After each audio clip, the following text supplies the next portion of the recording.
junho de 2002, o povo brasileiro começava o dia cantando "É Campeão".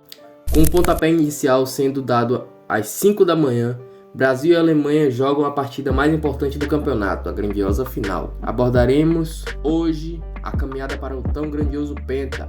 A seleção comandada por Felipão na Copa de 2002 teve como astros Ronaldo, Ronaldinho e Rivaldo. Mas antes de falarmos de toda essa glória, é necessário voltarmos ao início, e o início não foi nada fácil.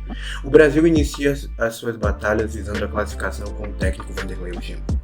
Pelo seu rendimento contestado e pelas polêmicas fora de campo, principalmente de não ter levado o Baixinho Romário para as Olimpíadas de 2000, que em entrevista ao Bem Amigos no ano de 2017 ele revela que se arrepende da escolha, e o Brasil foi eliminado nessa Olimpíada para a forte seleção camaronesa, comandada por Eto'o, que logo mais se sagraria campeã em cima da seleção espanhola nos pênaltis.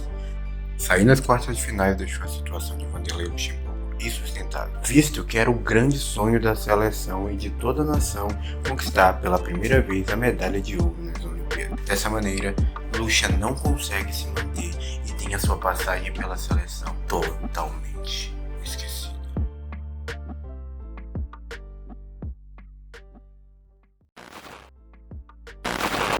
E após toda essa confusão, o Mano Luxa foi demitido da CBF. A CBF ela anunciaria um novo técnico. Esse novo técnico seria Emerson Leão. Nesse momento, o treinador estava dirigindo o Sport Recife. Após uma ótima campanha na Copa do Nordeste e no Brasileirão, ele assume a seleção canarinho e ele tem um pensamento de implementar o futebol bailarino.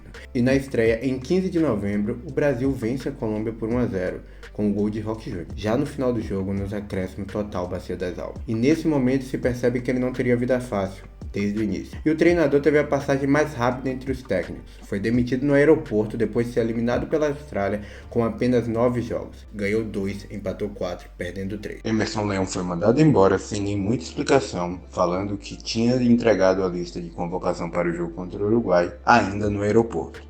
Após a péssima campanha na Copa das Confederações, que inclusive o Brasil perdeu o terceiro lugar para a Austrália. Dessa forma, acaba a passagem de Emerson Leão de maneira totalmente desastrosa e deixando o brasileiro com a dúvida se realmente seria possível ir à Copa.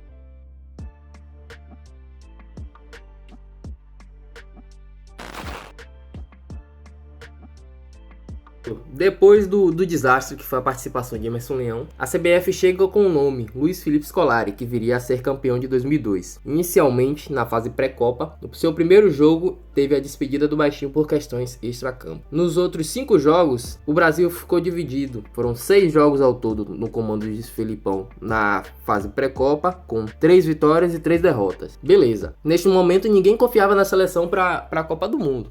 Todo mundo achava que ia ser um desastre. Mas, querendo ou não, os talentos individuais da seleção, que eram muitos no caso, colocaram todo mundo no bolso e fizeram 3 boas partidas na fase de grupo. Querendo ou não, o Brasil teve sorte de começar a Copa do Mundo na chave do grupo C, ao lado de Turquia, Costa Rica e China. A gente começa por aí. Com isso, Felipão teve uma tranquilidade e um tempo maior para preparar a equipe, dar ritmo aos jogadores e para vir a bagaceira doida mesmo, que é as oitavas, possível quarta, possível semi e possível final. Na estreia contra os turcos, foi um sufoco. Um sufoco que foi superado com a ajuda do árbitro. Sim, os europeus saíram na frente, mas Rivaldo achou um lançamento para Ronaldo, que empatou com o carrinho. Quando 1-1 parecia que ia ser o resultado da partida, Luizão cavou um pênalti. Sim, havia sido derrubado fora da área, de forma duvidosa, e Rivaldo, que não tinha nada com isso, meu amigo, converteu o pênalti. Na partida contra a China, um 4-0, sim, quando tivemos gols dos 4 R's: Ronaldo, Roberto Carlos, Rivaldo e Ronaldinho. Contra a Costa Rica foi outro sapeca, 5-2. Mais um de Rivaldo e 2 de Ronaldo. E esse 5-2 foi muito bom. Nesse momento, o Felipão coloca um time alternativo para descansar seu time titular.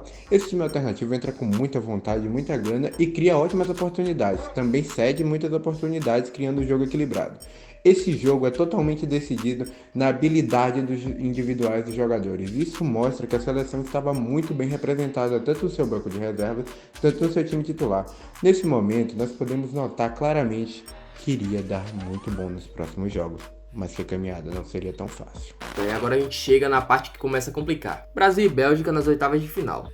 O caminho do Brasil no mata-mata da Copa do Mundo começou com um duro confronto com a seleção belga. A gente estava com uma chave complicada. Do nosso lado tinha Dinamarca, Inglaterra, Bélgica, Suécia, Senegal, Japão e Turquia. Não é um bicho de 7 cabeças, mas pegar a Bélgica logo nas oitavas de final e possivelmente pegar a Inglaterra nas quartas, ou aí é complicado. Beleza.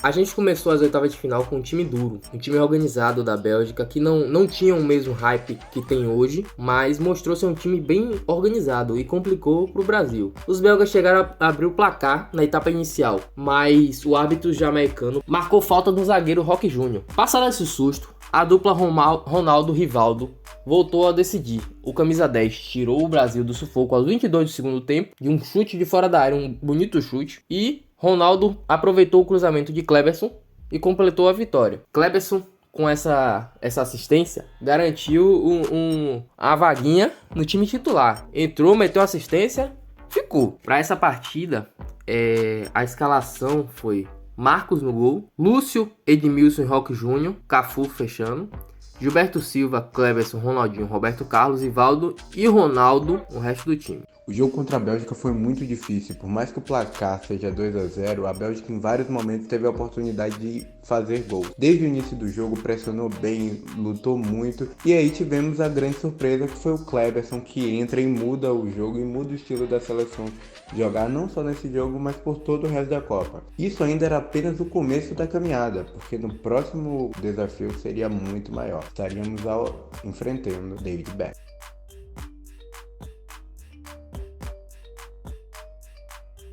Pronto. Como eu vinha dizendo, a possibilidade era de pegar a Inglaterra. Foi isso mesmo que aconteceu, meu povo. A Inglaterra enfiou 3 na Dinamarca, sem dó nem piedade, e veio grandão para enfrentar o Brasil. Para muitos dos torcedores, enfrentar a Inglaterra foi mais dramático, poderia ser mais dramático do que a decisão contra a Alemanha. Os ingleses tinham o meia David Beckham como a principal estrela. Foi aí nessa partida que o Brasil sofreu a situação mais dramática do Mundial. Essa partida foi bem equilibrada. A Inglaterra saiu na frente com um gol de Michael Owen e uma falha do zagueiro Lúcio. Logo em seguida, Rivaldo empatou, ainda no primeiro tempo. Na etapa final, Ronaldinho apareceu.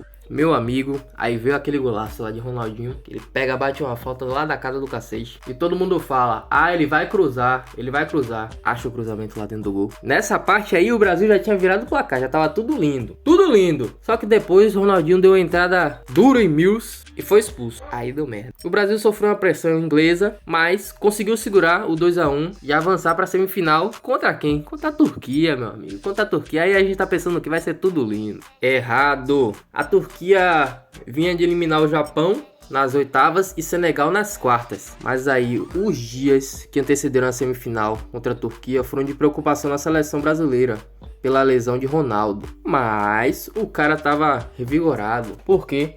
Teve aquele cortinho cascão, parceiro. Aquele corte cascão ali revigorou o homem. Nesse dia, ele mostrou mais uma vez por era para ser o nome da Copa do Mundo. Do mesmo jeito que aconteceu na estreia da seleção, a Turquia impôs uma dificuldade ao Brasil. Aos 4 minutos do segundo tempo, Ronaldo decidiu o jogo. Ele recebe uma bola do lado esquerdo do ataque, carrega e finaliza de bico para vencer o goleiro.